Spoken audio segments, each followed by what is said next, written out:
Hello everyone, welcome to my channel. आज चाहिँ म तपाईँहरूको अगाडि यो गुन्द्रुकको अचारको रेसिपी लिएर आएको छु। त्यसको लागि लिएको छु मैले थोरै मात्रामा गुन्द्रुकलाई चाहिँ हामी अब यसमा थोरै पानी राखेर हामी यसलाई चाहिँ 5 देखि 10 मिनटको लागि भिज्नलाई छोडिदिन्छौँ।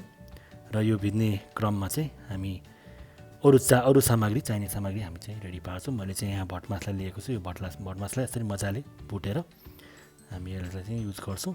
यो भट मसला चाहिँ अप्सनल, तपाईँलाई मनपर्छ भने युज गर्दा हुन्छ, नत्र यसलाई युज गर्दा पनि हुन्छ। र अरू सामग्री पनि हामी काटेर यसरी रेडी पार्छौँ। र हेर्नु त हाम्रो यो गुन्द्रुक कस्तो मजाले भिजेर आएको छ।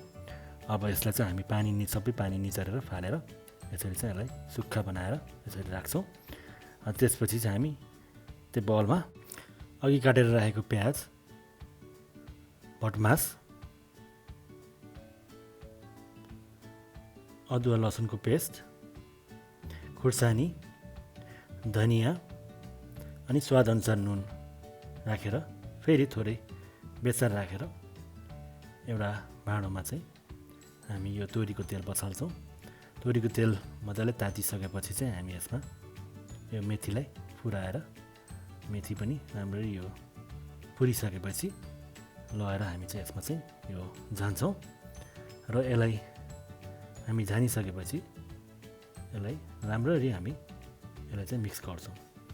मजाले यसको चाहिँ यो मसला जताततै लाग्ने हिसाबले चाहिँ हामी यसलाई मिक्स गर्छौँ। मिक्स गरिसकेपछि चाहिँ मैले चाहिँ थोरै कागती यसको अझै स्वाद बढाउनको लागि है मैले चाहिँ यहाँ कागती युज गरेको छु। यो कागती चाहिँ अप्सनल, तपाईँको अब गुन्द्रुक अलि अमिलो गुन्द्रुक छ भने चाहिँ यो नहाल्दा पनि हुन्छ। मैले चाहिँ हल्का स्वादको लागि चाहिँ राखेको छु। र यसलाई फेरि हामी यसरी राम्ररी यो मिक्स गरेर यो मजाले मसला जताततै लागिसकेपछि चाहिँ फाइनली हाम्रो यो गुन्द्रुकको अचार चाहिँ यसरी रेडी हुन्छ। यस्तै रेसिपीहरूको लागि चाहिँ च्यानललाई सब्सक्राइब गर्न नबिर्सिनु होला। Thank you for watching.